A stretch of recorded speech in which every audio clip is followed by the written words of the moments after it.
Good morning, great Americans. It's another great American video from Kentucky. We are almost at Christmas 2025 this week. Unfortunately, this is not a Christmas message. It's not going to be very Christmassy. However, I will put a link in the description of this video to a article I wrote about Santa Claus and how if you haven't taken your kid to see Santa Claus yet, if you're still going to take them to the mall, then read this link. It's all about making the trip to see Santa Claus in the mall a teaching moment for your kid. So anyway, um, just a couple of quick things that I've noticed. Really, really starting to torque me off. I love how there was a post on Facebook from the U.S. Democratic Socialists who say, thank you, Canada, for leaking the banned episode of 60 Minutes in defiance of CBS censorship." Well, you know that if you've got the socialists on your side, you must be doing the right thing, right? Yes, sarcasm is meant there.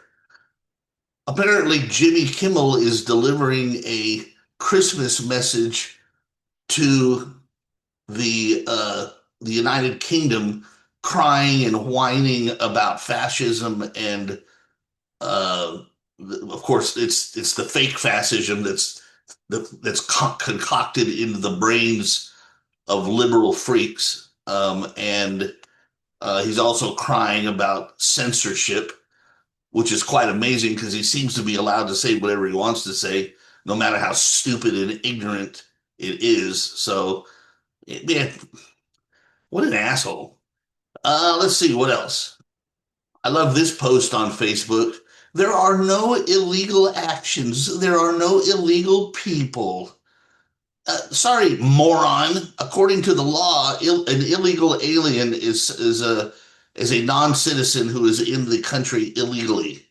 What do you mean there's no illegal people? If you're here, if you snuck into the country illegally and you're in the country illegally, then you are an illegal alien. And by the way, alien is a legal term for a non-citizen. And according to fake news PBS, Trump is vilifying trans people. No, Trump's just keeping it real and telling the truth. Actually, people like PBS are killing trans people because trans people they have a mental disease, they have a mental disorder, and that is why they have an extremely high suicide rate. These people are killing themselves left and right because they're in their minds, they're in such a conflict. And the society, rather than doing the right thing and telling them to get treatment, is telling them that they're normal, and they're going up and they're cutting up their bodies and slicing up their bodies, and they're going around murdering people, and then they're killing themselves. So PBS, I thought we got rid of PBS. Why are they still out spewing fake news? Well, anyway, on to the topic here. As I mentioned a minute ago, uh, Jimmy Kimmel is going to cry and whine about the fake fascism that he's concocted up in his fevered liberal mind, and that so many of these other people, I thought they learned their lesson about flinging around the word fascism, but apparently they haven't. But we on the right um, have made a serious error, which we tend to do when these types of things come up. We came up with the wrong solution to that problem. So we have been saying that it's just generally wrong to start flinging around the Hitler analogies and the Nazi analogies, and people shouldn't do that. That's actually wrong. Um, the problem is when you, which is what the left is doing and Democrats are doing. The problem is when you fling around those accusations and they are baseless. That's the problem. But what happens when the accusation is not baseless? What happens when the analogy or the comparison is actually correct. Then we have tied our hands and we've already laid down the sort of gauntlet saying you can't say anything. And now when the comparison is actually correct, we've sort of tied our own hands. We can't say when the comparison. So when is the comparison correct? Well, let me remind you, I made a video, I made a couple of videos about how Democrats are like Nazis. And I just want to revisit that because I want to add something to it because this is very important. And this also ties in, by the way, with that woman, what's her name? Amy something? I can't remember what her name is. That host on CNN who does that political talk show during the day. She's a stupid DEI moron. And recently she said she was talking about this guy that uh, this guy that was on a talk show and how he's a fascist and a Nazi, and she says, I would never have anybody on my show who said he admired Hitler. Now I want to examine this for a minute. I would never have anyone on my show who said they admired Hitler. Why? Well, let's think for a moment. What did Hitler do that makes him such a horrible uh uh you know monster in the eyes of history? Well, he started a war. He invaded a lot of countries and killed a lot of people. He killed 6 million Jews. He had concentration camps, right? And as far as how he treated his own people, the Germans, well, they had a one party totalitarian state, and he was the absolute dictator. And if you crossed him, you got thrown into jails. They had the Gestapo and the SS roaming the streets, and they would just pick people up without any due process. They just disappear them into concentration camps if they felt that they disagreed with Hitler. They really had no rights to speak of. The courts were a joke. Of course, like all totalitarian regimes, they banned guns. That's the first thing you do when you're a dictator is you ban the guns so that people don't rise up against you. Yeah, wars, murder, one state, one party regime, dictatorship, the murder of innocent people, concentration camps, secret police. Yeah, those are all the reasons why Hitler was a bad person. Now, when I say that, who did I just describe? Was it Hitler? Yes. Or was it Stalin? The answer again is yes. The Soviet Union, let us remember, for those of you who didn't do well in history in school, when Hitler invaded Poland, which some people refer to as the sort of general beginning of World War II, when Hitler invaded Poland, um, Hitler invaded from the west side of Poland and headed in the east. At the same time, Stalin, who Hitler had made a deal with, he invaded Poland from the east side and headed west, and they pretty much divided Poland in half. Our history books do not like to mention that because after a while, Stalin was double crossed by Hitler and he jumped over to our side. But when World War II began, ostensibly in Europe, um, it wasn't just Hitler invading Poland. It was Hitler and Stalin invading Poland and cutting it in half and divvying it up between themselves. So let's look at Stalin. Everything I said about Hitler is also true about Stalin. Okay, he was a dictator, a ruthless dictator. And boy, did he murder people he disappeared. People were scared to death of that man. Like North Korea, those people, how they all do exactly what they have to do because they're scared to death. He had concentration camps. They call them gulags. A lot of them were up in Siberia and stuff. He killed his fair portion of Jews too. He wasn't quite as maniacal about it as Hitler was, but he he was no friend of the Jews, that's for sure. And as I said, starting wars, as I said, he joined Hitler in invading Poland.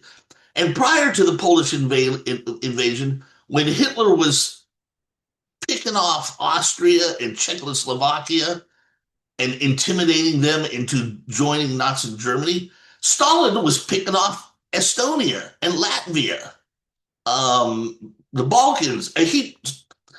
Stalin and Hitler are basically the same people. Secret police. Stalin had his KGB, and they behaved exactly the same as Hitler's Gestapo.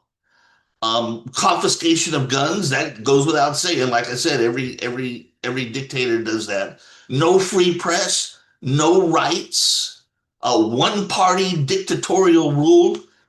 Every single terrible thing that you can say about Hitler, you can say about Stalin and the Soviet Union.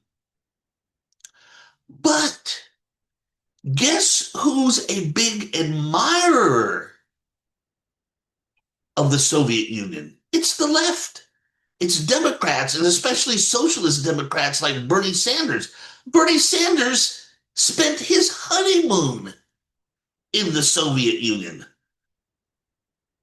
Now, would this lady from CNN ever say that she will never have an admirer of the Soviet Union on her show? Of course not, because she's a dim-witted idiot. And she doesn't realize that socialists, that Hitler and Stalin are both socialists, just like Bernie Sanders. Now, if you may be jumping up in your seat and saying, oh, Hitler was a fascist, that's a whole different thing. No, you're wrong. And I'm going to put a link to that in the description of this video too. You need to watch it. It's only 5 minutes long. But listen, the official name of the Soviet Union was the Union of Soviet Socialist Republics, USSR. You may have heard the Beatles song, Back in the USSR. That's the Soviet Union. USSR, it's baked into the name. Union of Soviet Socialist Republics. The same with Nazis.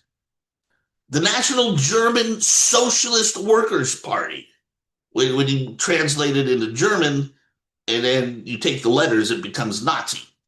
But it's socialist. They're both socialist. Nazi and communists are political constructs. But socialism was the economic and government construct for both of them. For the Soviet Union and for Nazis. They were socialists. The Nazis were socialists. The Soviet Union, they were socialists. A different style, different way, but still socialist. Bernie Sanders is a socialist and Democrats are socialists.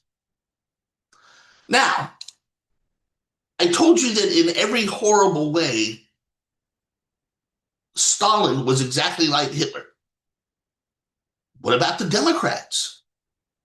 Well, Hitler murdered 6 million Jews. How many babies have been murdered by abortion? Hitler took away guns. Democrats want to take away guns. Hitler took away free speech. Do I need to go there? Biden colluded with high-tech to block conservative voices and only allow liberal voices on social media. And plus, we all knew that the fake news media is just nothing but propaganda. CBS, ABC, NBC, New York Times, CNN, they're just propaganda. So, don't talk to me about a free press. How about warmongers? Uh, Obama got us into more wars, and he sent the military into more countries than any president in history. Trump has been hailed as a great peacemaker. Okay, so oh, and let's talk about. I forgot to mention one. Bullies in the streets. The Nazis used to send out their brown shirts to beat people up in the streets and destroy businesses that were maybe Jewish or other things. What did the Democrats do when Elon Musk exposed their corrupt spending? Remember all those crazy spendings? People seem to have forgotten about that. $1 billion for a gay puppet show in Guatemala and $2 billion for DEI classes in Cambodia. But all that stupid shit. How did the Democrats react? They sent their bullies into the street and they destroyed Teslas and they burned down his factories. And now that Trump is trying to enforce the law by deporting illegal aliens, their bullies are in the streets trying to attack ICE. It's the same thing. So don't tell me that I cannot make a comparison between Nazis and someone else when the comparison is correct. So the comparison between fascism and Nazis and Trump is pure bullshit. It is pure lies and pure hate and pure stupidity and pure bullshit. There is nothing fascist whatsoever about any Trump policy. However, there is a multitude of fascist comparisons between Democrat policies, Democrats, and the Nazis. And that's just a fact. So I'm not going to allow myself to be painted into that corner. So that's really the short message I wanted to deliver. That we sometimes when Democrats do terrible things, we come up with the wrong solution. And and to say that nobody should ever fling around the Nazi and the Hitler comparison, that's the wrong solution because sometimes the comparison is apt. Let me give you another unrelated example of what I'm talking about. Transgenders in sport, transgenderism just in general. Okay, these people are sick in the head, as I mentioned at the top of this video, and that's why they commit suicide at astoundingly high rates because they're all conflicted inside. Now, Megyn Kelly, to her credit, has taken up the sort of banner on transgenders, but she's doing it the wrong way. She is focusing on transgender men in women's sports, which is sort of a little niche, right? And and her whole angle on the whole thing is protecting women. Now, that's all fine and dandy, but it doesn't address the real issue. The real issue is that transgenders they have a mental problem and they need treatment. That's the real issue. You see, Megyn Kelly is trying to lock on to a sub issue, which is the transgender men in women's sports. And they are men. Okay, we know that. And that's part of the problem. She admits that they're men, but she doesn't dive any deeper into that. She makes it all about sports and protecting women. Well, what happens when when men are finally totally banned from women's sports? Is that going to be the end of it for Megyn Kelly? Will she no longer talk about transgenders in general and their disease and their mental illness and their high suicide rates? Will transgenders just simply fall off the radar once we've gotten them out of sports? That's the problem with focusing on the whole sports thing. I mean, the sports thing is important, and these men who think they're women do need to be banned from women's sports. That's true. But that's only a smaller sub issue within the larger issue of just transgenders in general are sick, they're mentally ill, and they need treatment, we should not be mollycoddling. We should not be enabling them. All the people uh, who say that, oh, we see you, trans children, we see you and support you. You people are signing the death warrants for those people because there's a high probability that they will commit suicide because of their disease. But, that's nothing new to Democrats. These are the same people that hand out needles to addicts. They think they're being compassionate, and they're just enabling people killing themselves. But remember, this is the party that is happy to murder babies by the billions, so they don't really care. They claim they care about children, but they don't give a shit about children. They're willing to mutilate children's genitals in the name of transgenderism. They're willing to murder children in the womb, right? And they're willing to brainwash and sexualize children in grade schools, and they're willing to brainwash children into socialism and communism in colleges. I mean, every step of a child's life, assuming they manage to escape the abortion butcher's knife, every step of a child's life, Democrats and the left try to pervert them, brainwash them, distort them, and twist their brains out of into something abnormal. Democrats don't give a damn about children. So anyway, that's what's going on there. So anyway, I put links to all of this stuff in the description of the video. And I'm sorry to be so close to Christmas and hit a negative note, but I just don't like to think about being painted into the corner on the whole Nazi comparison thing, because the Nazi comparison with Trump is bad, it's stupid, and it's wrong, and it almost got him killed, and it's gotten other people killed. However, the Nazi comparison with Democrats is spot on, as I described earlier. So that's the fact. And just to circle back to the top of the video, it is almost Christmas. So let me end on a good note, and ask you to click the link about Santa Claus that I put in the description of this video. It's interesting. I think you'll like it. And also wish everybody a Merry Christmas and a Happy Hanukkah, Festival of Lights. I have recently come to the decision that there is, I never really knew what Hanukkah. I mean, I hear about Hanukkah and I say Happy Hanukkah.